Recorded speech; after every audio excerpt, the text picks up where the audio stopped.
हिंदी में डरावना कहानी और घटना कहने वाले चैनल हिंदी हॉरर टेल्स को सब्सक्राइब करें और बेल आइकन दबाएं। नमस्कार दोस्तों, मेरे चैनल में आपका स्वागत है।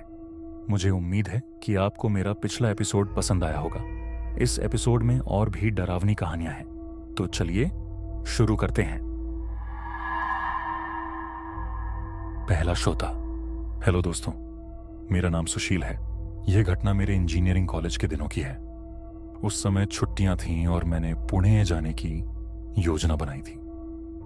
पुणे मेरे दिल के बहुत करीब है और आज भी मैं वहीं रहता हूं। उस समय मेरा दोस्त सुशील, जो मुंबई से था, पुणे में इंजीनियरिंग कर रहा था और वहीं एक किराए के बंगले में अपने दोस्तों के साथ रहता था। वह बंगला शहर से थोड़ा दूर एकांत में था, जहां कोई और घर करीब 1 किलोमीटर तक नहीं था। सुशील का कहना था कि उन्हें वहां बहुत सुकून मिलता है। उसने मुझे कई बार वहां आने का निमंत्रण दिया था। उसके दोस्त छुट्टियों में अपने अपने घर गए हुए थे और केवल सुशील ही वहां था। हम दोनों ने योजना बनाई कि मैं 2 दिन वहां रुकूंगा और फिर हम दोनों मुंबई वापस लौटेंगे।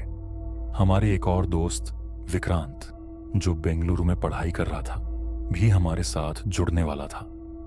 पुणे स्टेशन से सुशील के घर तक पहुंचने में मुझे जितना समय लगा, उतना ही समय मुंबई से पुणे की ट्रेन यात्रा में लगा था।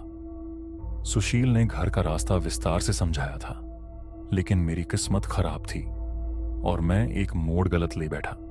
उस इलाके में कोई आसपास मदद के लिए नहीं था। जब मैं आखिरकार पहुंचा और सुशील को अपनी मुश्किलों के बारे में बताया, तो वह बहुत हंसा। बंगला काफी बड़ा और सुंदर था। उसमें 3 बड़े कमरे, एक डाइनिंग हॉल और पहली मंजिल पर एक खुली छत थी। हमने योजना बनाई कि हम छत पर सोएंगे, खुले आसमान के नीचे। रात का खाना जल्दी खत्म कर हमने आराम करने का फैसला किया। सुशील ने बताया कि वह 11:45 पर विक्रांत को स्टेशन से लाने के लिए जाएगा। करीब 11:15 पर मैं सोफे पर सोने चला गया और गहरी नींद में चला गया। जब मैं अचानक जागा तो घड़ी में रात के 12:15 थे। पूरा घर अंधेरे में डूबा हुआ था। मैंने सोचा कि यह शायद बिजली कटौती की वजह से होगा, क्योंकि पुणे में ऐसा होना आम बात थी। मैं वहीं लेट गया और सुशील और विक्रांत के लौटने का इंतजार करने लगा। तभी मैंने खिड़की के बाहर से आती एक अजीब सी गूंजती हुई आवाज सुनी। डरते हुए लेकिन जिज्ञासा में खिड़की के पास गया और झांक कर देखने की कोशिश की। जैसे ही मैंने खिड़की का शीशा थोड़ा सा खोला, एक पत्थर तेजी से खिड़की से टकराया और शीशा टूट गया। मैं दंग रह गया। थोड़ी हिम्मत जुटाकर मैंने बाहर झांक कर देखा। वहां 15 मीटर दूर एक पतला आदमी खड़ा था। उसके लंबे और उलझे हुए बाल थे, दाढ़ी बढ़ी हुई थी और वह सिर्फ एक छोटे से कपड़े में था। उसका पूरा शरीर सफेद राख से ढका हुआ था। वह आदमी खड़ा होकर एक हथियार जैसे उपकरण को घुमा रहा था, जिससे वह गूंजती आवाज आ रही थी। उसकी मुस्कान डरावनी थी। उसने एक और पत्थर अपनी स्लिंग में रखा और फिर निशाना लगाया। इस बार वह पत्थर दूसरी खिड़की को तोड़ते हुए अंदर आया। मैं कांप रहा था और कमरे के कोने में छिप गया। कुछ देर बाद दरवाजे पर जोर की दस्तक हुई। मैं सोचने लगा कि शायद सुशील और विक्रांत आ गए होंगे, लेकिन फिर याद आया कि सुशील ने बाहर से ताला लगाया हुआ था। डरते हुए मैंने छत पर भागने का फैसला किया। वहां पहुंचकर मैंने दरवाजा बंद कर लिया और भगवान से प्रार्थना करने लगा कि मेरे दोस्त जल्दी लौट आए। लेकिन मेरी परेशानी यहीं खत्म नहीं हुई। छत पर मेरे पीछे से एक आवाज आई। मैं पलटा तो वहीं अजीब आदमी छत की दीवार पर आराम से बैठा हुआ था। यह मेरे लिए असंभव था कि वह इतनी जल्दी बिना कोई आवाज किए ऊपर कैसे आ सकता था। वह मुझे देखकर मुस्कुरा रहा था, जैसे मेरी हालत का मजा ले रहा हो। डर के मारे मैंने पास पड़ा एक लोहे का रॉड उठाया और हिम्मत बटोरकर उसकी ओर बढ़ा। जैसे ही मैं करीब पहुंचा, मैंने रॉड उसकी ओर फेंक दी। उसने रॉड से बचने की कोशिश की और छत से नीचे गिर गया। कुछ पल के लिए मुझे लगा कि यह सब खत्म हो गया, लेकिन जब मैंने नीचे झांका तो वहां कुछ भी नहीं था। वह प्राणी जैसे हवा में गायब हो गया था। सुबह जब मैं उठा तो मैं जमीन पर पड़ा था। सुशील और विक्रांत मुझे छत से नीचे लाए थे। मैंने उन्हें पूरी घटना बताई। सुशील ने बताया कि कुछ हफ्ते पहले उन्होंने भी इस अजीब आदमी को अपने घर के पास देखा था। बाद में गांव वालों से पता चला कि वह एक अघोरी था जिसे काले जादू और मानव बलि के आरोप में भीड़ ने मार डाला था। लेकिन उसकी आत्मा शायद अभी भी वहां भटक रही थी। अघोरी हिंदू धर्म का एक ऐसा संप्रदाय है जो मुख्य धारा से अलग है। वे शवों को जलाने वाले स्थानों में रहते हैं और विचित्र रीतियों का पालन करते हैं। माना जाता है कि वे मृत शरीरों का सेवन करते हैं और इससे उन्हें आध्यात्मिक शक्ति मिलती है।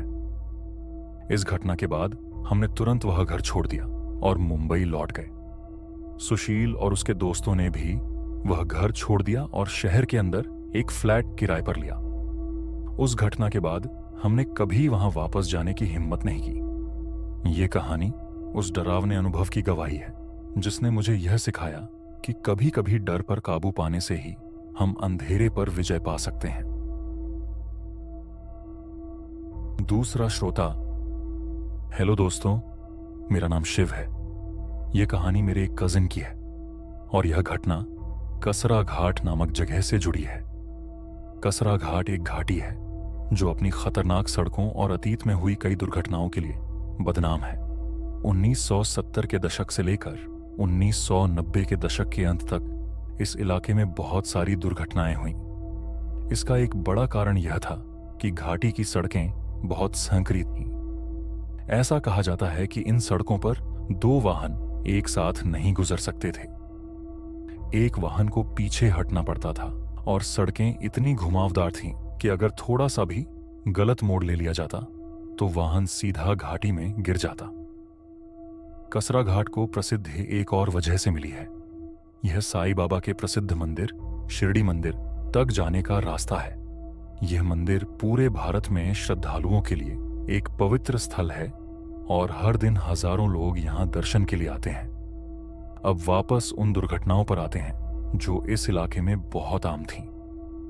मेरे कजिन ने एक बार अपने दोस्त के साथ शिरडी मंदिर जाने का प्लान बनाया। यात्रा कार से करनी थी और सुबह 4 बजे होने वाली पहली आरती में शामिल होने के लिए उन्होंने रात 11 बजे निकलने का फैसला किया। पूरी रात उन्हें गाड़ी चलानी थी। करीब रात के 1 बजे वे कसरा घाट पहुंचे। वहां न तो सड़क पर लाइट्स थीं और न ही आसपास कोई जनजीवन। अंधेरे में केवल उनकी कार की हेडलाइट्स ही उनका सहारा थीं। सौभाग्य से उस रात पूर्णिमा थी जिससे चांदनी हल्की रोशनी फैला रही थी।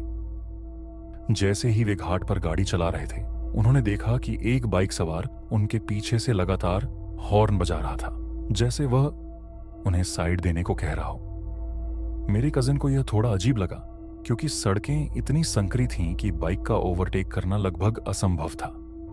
उन्होंने ज्यादा ध्यान नहीं दिया और गाड़ी चलाते रहे, लेकिन बाइक सवार लगातार हॉर्न बजाता रहा।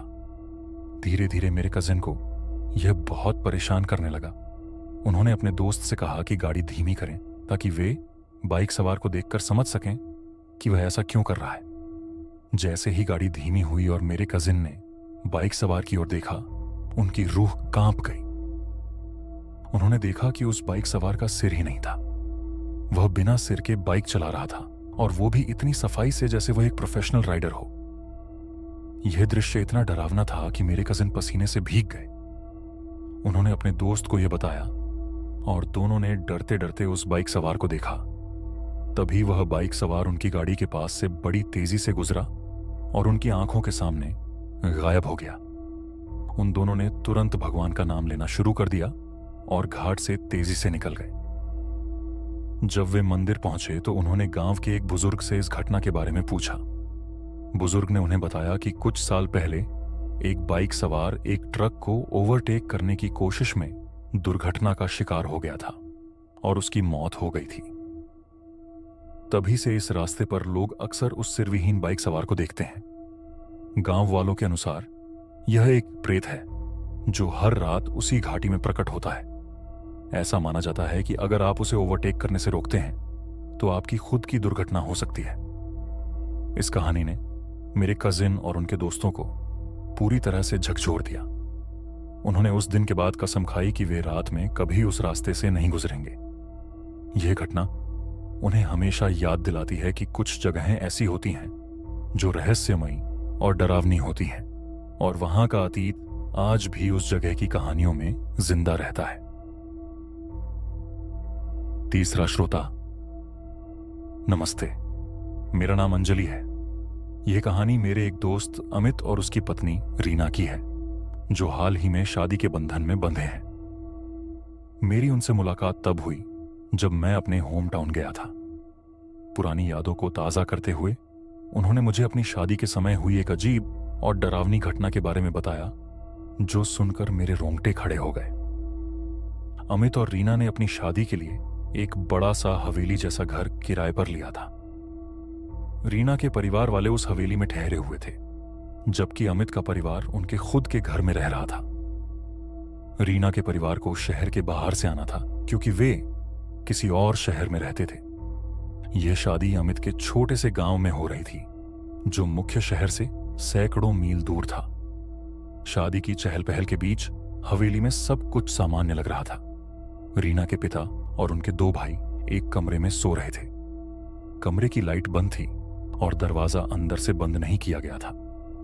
यह दरवाजा ऐसा था जिसे बाहर से धक्का देकर खोला जा सकता था और अंदर से खींचकर आसानी से बंद किया जा सकता था। रात करीब 12 बजे अचानक रीना के पिता जोर जोर से चीखने लगे। उनकी चीखें इतनी तेज थीं कि हवेली के मुख्य गेट पर तैनात गार्ड तक ने सुन ली और वह तुरंत उनकी मदद के लिए भागा। रीना के भाई, जो उसी कमरे में सो रहे थे, चौंक कर जाग गए। वे समझ नहीं पा रहे थे कि हो क्या रहा है। उनके पिता पूरी तरह से जागे हुए थे, लेकिन ऐसा लग रहा था कि वे किसी से या किसी चीज से लड़ाई कर रहे थे।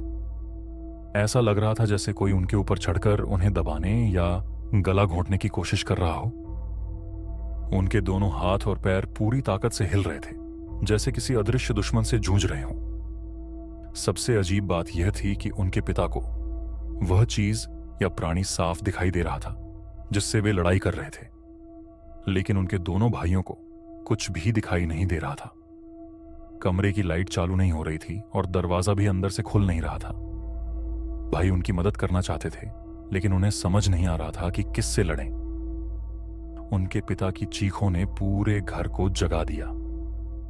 हवेली में सो रहे सभी रिश्तेदार और गार्ड भी कमरे के बाहर इकट्ठा हो गए, लेकिन कोई भी दरवाजा खोलने में कामयाब नहीं हो पा रहा था। कमरे के अंदर रीना के एक भाई ने मोबाइल का टॉर्च चालू किया, जिससे हल्की सी रोशनी कमरे में आई। जैसे ही रोशनी फैली, अचानक उनके पिता के शरीर से वह दबाव गायब हो गया। वे धीरे धीरे शांत हो गए। उसी समय कमरे की लाइट्स चालू हो गईं और दरवाजा भी आसानी से खुल गया। रीना के पिता बुरी तरह पसीने से भीगे हुए थे। वे इतने डरे हुए थे कि कुछ बोलने की हालत में नहीं थे। बाहर खड़े गार्ड का चेहरा हैरानी और गुस्से से भरा हुआ था। उसने पूछा कि वे उस कमरे में क्यों सो रहे थे। रीना के भाई ने बताया कि उन्हें वह कमरा रिसेप्शनिस्ट ने दिया था। गार्ड ने गुस्से में कहा कि यह बहुत बड़ी गलती है। उसने बताया कि पूरी हवेली और यहां के लोग जानते हैं कि उस कमरे को हमेशा बंद रखा जाता है और किसी को भी उसमें सोने नहीं दिया जाता। सभी लोग गार्ड की बात सुनकर दंग रह गए। उन्होंने उससे पूछा कि ऐसा क्यों किया जाता है। गार्ड ने बताया कि कुछ साल पहले उस कमरे में एक व्यापारी की मौत हो गई थी। यह पता नहीं चल पाया कि यह आत्महत्या थी या हत्या, क्योंकि उस व्यापारी के प्रतिद्वंद्वी के साथ उसकी काफी दुश्मनी थी। उस घटना के बाद से उस कमरे में छोटे मोटे अजीब हादसे होने लगे, जिससे वह कमरा हमेशा के लिए बंद कर दिया गया। यह सब सुनकर सभी लोग सन्न रह गए, लेकिन कहानी यहीं खत्म नहीं हुई।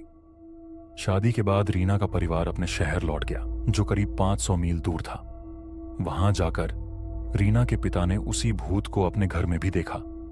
यह बात बहुत डरावनी थी, क्योंकि इसका मतलब था कि वह भूत उन्हें उनका घर तक छोड़कर नहीं गया, बल्कि उनके साथ चला आया।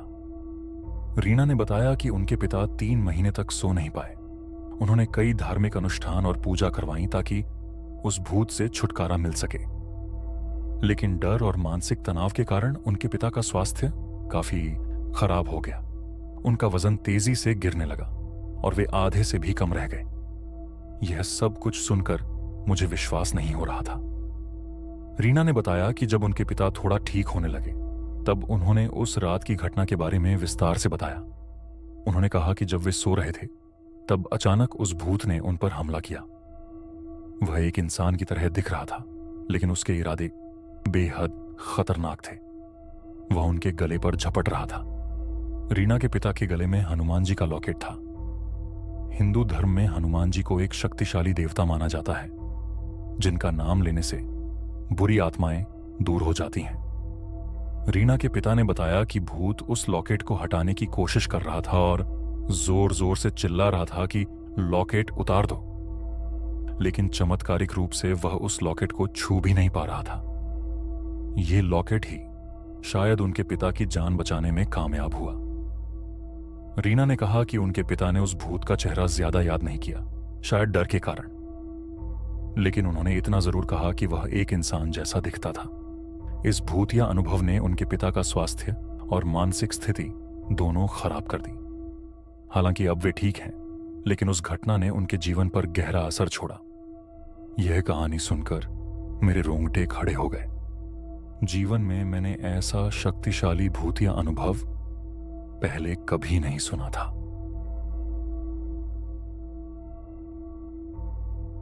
चौथा श्रोता।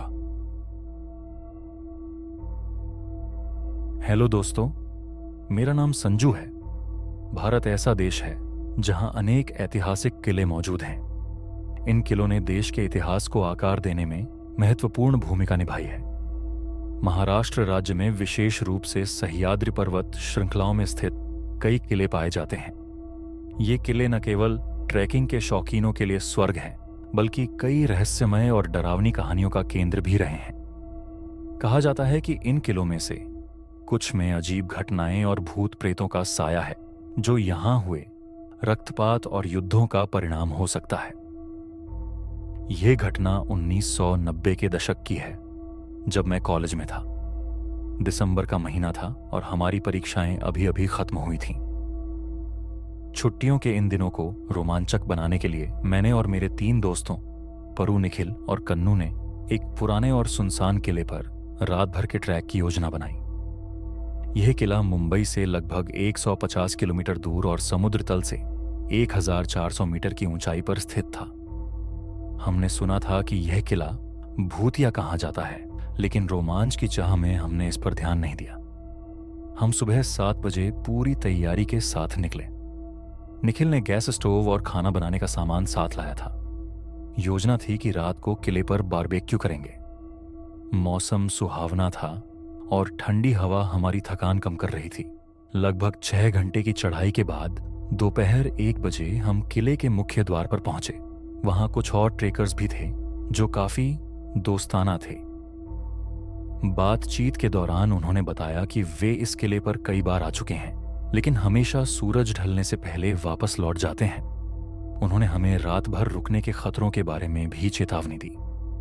किला बहुत बड़ा था और चारों ओर से पहाड़ों और जंगलों के अद्भुत दृश्य दिखाई दे रहे थे। परू और निखिल ने अपने कैमरे से खूबसूरत तस्वीरें खींची। किले में एक पुराना तालाब भी था, जहां से हमने पानी भरने की योजना बनाई। दिन भर किले का आनंद लेने के बाद शाम 6 बजे सूरज डूबने लगा।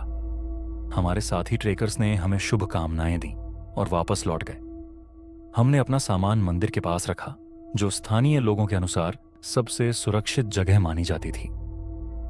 तभी दोस्तों ने तालाब में तैरने का विचार किया। हालांकि मैं अच्छा तैराक था, लेकिन मुझे अनजानी जगह पर रात के समय पानी में जाने का डर था। मैंने बाहर रहकर उन्हें देखा। तभी अचानक कन्नू ने महसूस किया कि किसी ने उसके पैर को पकड़कर पानी में खींचा। वह घबरा गया, लेकिन खुद को छुड़ाने में कामयाब रहा। कन्नू ने तालाब से निकलने के बाद कहा कि उसे बहुत ठंड लग रही है। उसके शरीर में कपकपी हो रही थी और तेज बुखार चढ़ गया। हमने उसे मंदिर में ले जाकर आराम कराया और कुछ दवाइयां दी।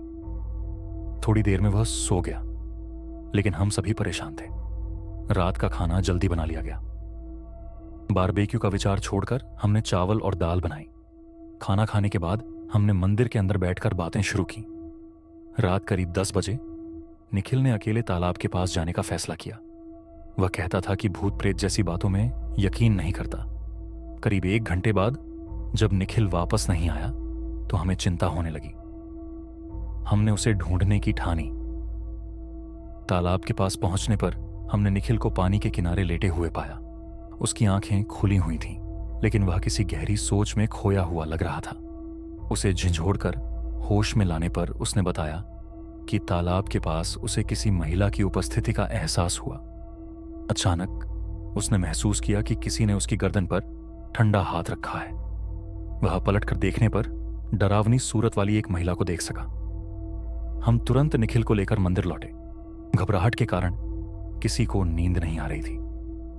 रात करीब 12 बजे मंदिर के दरवाजे पर जोर से दस्तक होने लगी। फिर गालियां देती एक महिला की आवाज सुनाई दी। हम दरवाजा खोलने की हिम्मत नहीं कर सके। थोड़ी देर बाद दस्तक बंद हो गई, लेकिन कुछ समय बाद यह और जोरदार होकर फिर शुरू हो गई। आवाजें और जोर से आने लगीं। ऐसा लगा जैसे वह मंदिर के अंदर आना चाहती हो, लेकिन अंदर मौजूद भगवान की मूर्ति उसे रोक रही थी। सुबह 6 बजे एक बार फिर दस्तक हुई। इस बार यह आवाज मंदिर के पुजारी की थी। उन्होंने हमें देखकर हैरानी जताई। जब हमने उन्हें पूरी घटना बताई तो उन्होंने कहा कि कुछ लोगों ने पहले भी ऐसी घटनाओं का अनुभव किया है, छोड़कर जिसने सारी रात चैन से सोया था। हम सभी बेहद डरे हुए थे। हम जल्दी जल्दी अपना सामान समेटकर किले से नीचे उतरने लगे। इस घटना ने हमारे जीवन पर गहरा प्रभाव छोड़ा। निखिल, जो कभी भूत प्रेत में विश्वास नहीं करता था, अब इस पर यकीन करने लगा। और हम सभी यह सोचकर डर जाते हैं कि उस रात अगर मंदिर का दरवाजा खुला होता तो क्या होता।